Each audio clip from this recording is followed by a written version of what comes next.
Guys, this is Brian. I'd rather be bowling right now, but I'm going to be killing some nutsedge off today, and I want to take this opportunity to tell you the 3 main ways that you can go ahead and kill nutsedge in your own yard. I want this video to be as abrupt and brief and simplistic and helpful as possible, so let's get right into it. I'm going to be using this box, which has a bottle. This is halosulfuron. Halosulfuron is the active ingredient found in Sedgehammer. I'm obviously using an off-brand. It's the same active ingredient. Who cares?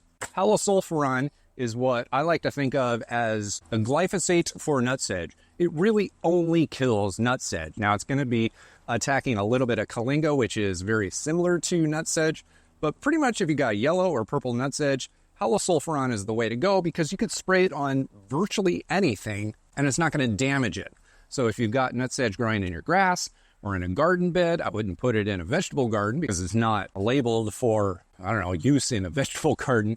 I'm not going to do that. But whatever ornamental bed or lawn that you have, you can spray this in it. It's going to work very efficiently and effectively on the nutsedge without damaging whatever else it is in your space that you don't want it to work on. It is, however, one of the more expensive products. So if you don't have deep pockets, you could go the Roundup or the glyphosate route. Glyphosate is a non-selective herbicide. It could kill just about any form of vegetation out there. It is a lot cheaper than the halosulfuron that is in this product or the brand name Sedgehammer. But the problem is if you have nutsedge growing in the grass and you spray glyphosate on it or any other non-selective vegetation killer, then it's going to kill everything next to the desired target. That works perfectly fine if you have a mulched bed with nothing growing in it except for undesirables, or maybe you have a dirt spot that you're planning on planting into, but you're trying to kill everything out of it first.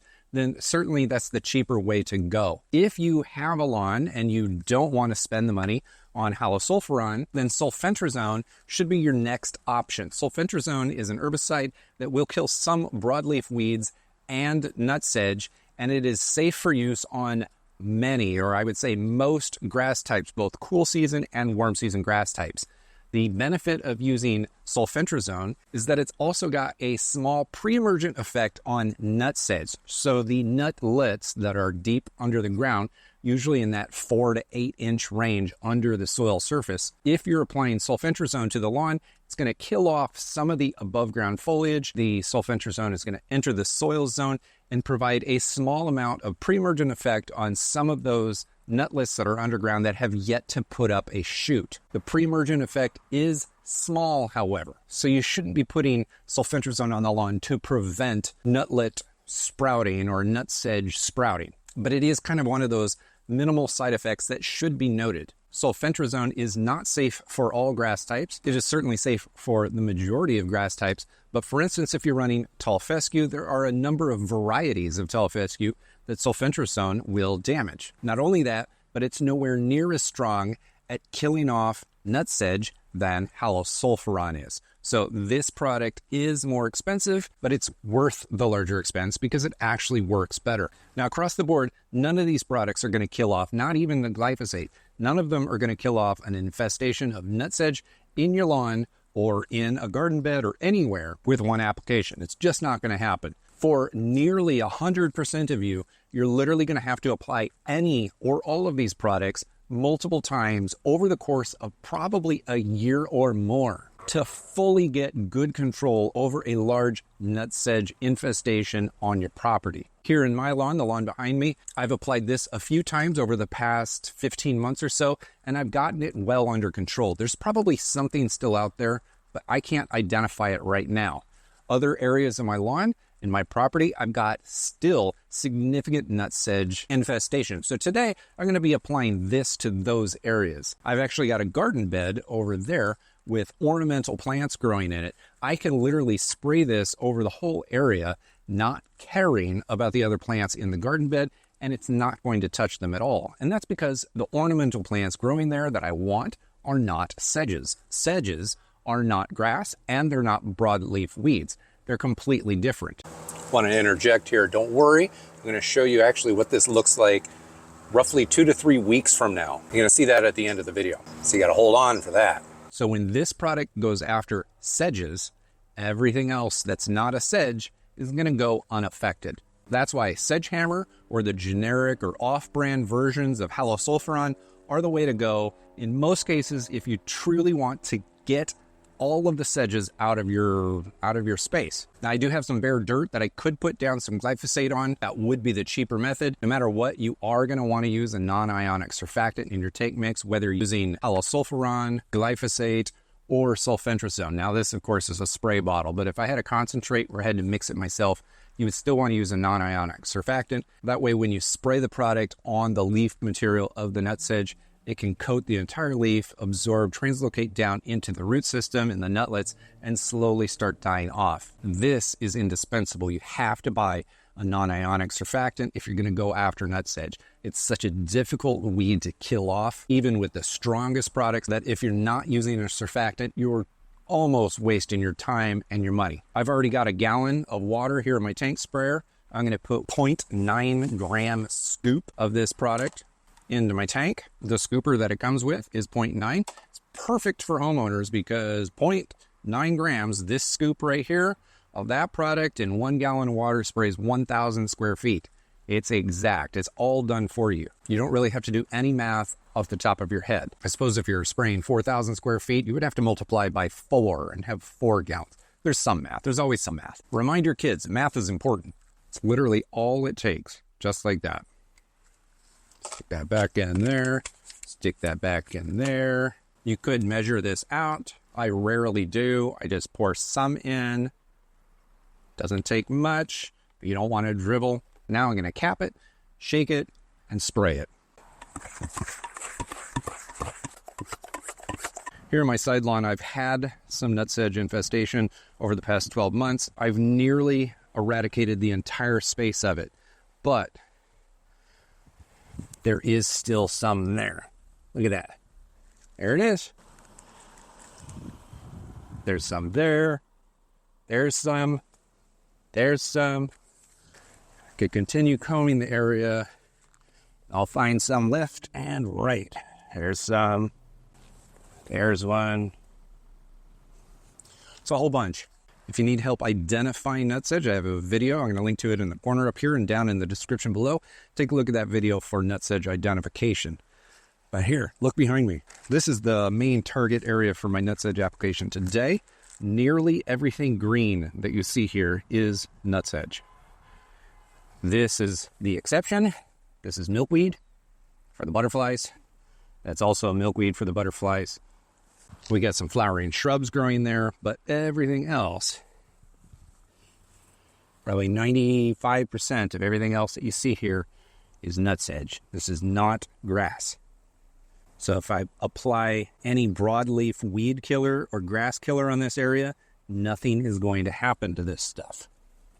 You've got to put dedicated stuff like halosulfuron or Sedgehammer, if you like brand names. You got to get that stuff on this. Late spring to very early summer is the best time to kill this stuff off because the plants are still young and they haven't set up brand new tubers underground to spread left and right. Not only there, but I'm going to spray some of this stuff over here in my buffalo grass section. I still have nutsedge growing here as well. There's not nearly as much over here, but it is all over the place. So one of the coolest things about spraying halosulfuron over your lawn and garden beds is that you really barely have to think whatsoever about what you're spraying it on. So as you see here, I'm spraying it right over the top of these ornamentals, and I don't even care. The ornamentals are not going to get damaged in any way because they're not sedges. I suppose if you had some ornamental sedges, you wouldn't want to do this. And you can go right over the top of your grass too. So because I mixed up a full gallon and 0.9 grams of this stuff, I can go over 1,000 square feet. That means I can target my main area, just like I just did. Then I can use the remnants of my concoction for everywhere else on the lawn or everywhere else on the property that I have some sedges. I don't have very many here. I've almost eradicated the area, but there is some, so I might as well hit it.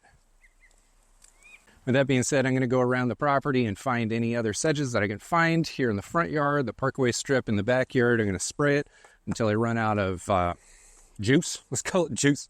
Once I run out of it, then I'll rinse out my tank. And I'll give you an aftershot. It takes about 10 to 14 days before you see halosulfuron killing stuff off above ground. After that, it's going to take another couple weeks or so for it to start killing off the nutlets underground. You can't see that, so I can't show it. But after about 14 days, you'll see all of the above ground nutsedge kill. But you're also going to be able to see that everything else that I want to stay here doesn't die. All right, it's Brian here at Turpicanic. 21 days have passed since I applied halosulfuron to my nutsedge patch here on my side yard, my parkway strip, and my planter bed over there. I want to go show you what it looks like because remember what I said earlier in this video. It takes 10 to 14 days before you even see the nutsedge starting to yellow out and starting to die. And that's just the above ground foliage. Everything below ground, it's still dying. Here, 21 days in, it's not done yet. It's still working below the ground. We just can't monitor the progress on those nutlets underground. First of all, I can't even show you anything here on the lawn because everything is shriveled up and gone away. So as I come over here, I got some water on this so I can get some contrast between the nutsedge and the mulch that's underneath. But essentially every single thing that you see here is nutsedge that is yellowing out. So as we get in close, you can see some of these things. That was a much more substantial blade. So it's yellowing, it's full on oranging and then browning at the tip.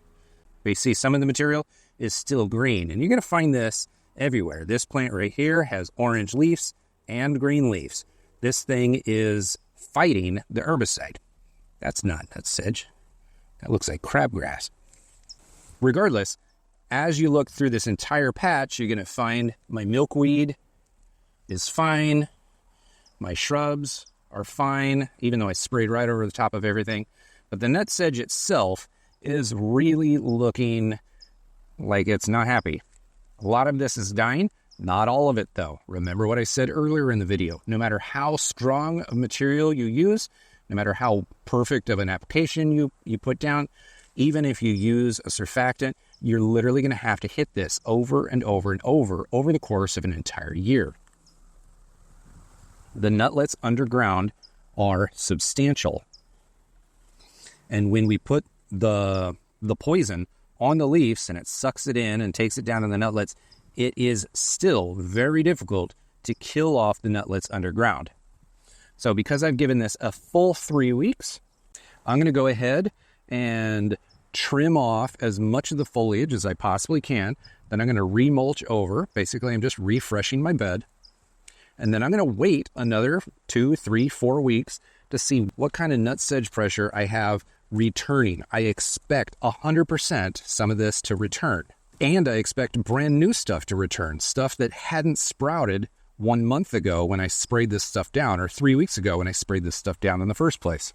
So at that time, somewhere towards late May, I'll be applying halosulfuron again, trying to get this bed fully under control.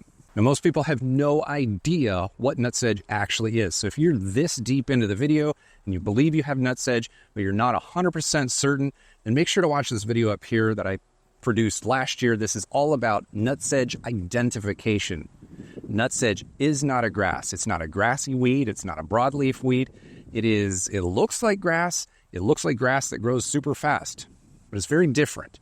Watch that video to understand it, or take a look at the resources down in the description below, where I talk more about all of the various ways that you can eradicate it from your lawn. There are even manual ways to eradicate it from your lawn. I've done it myself.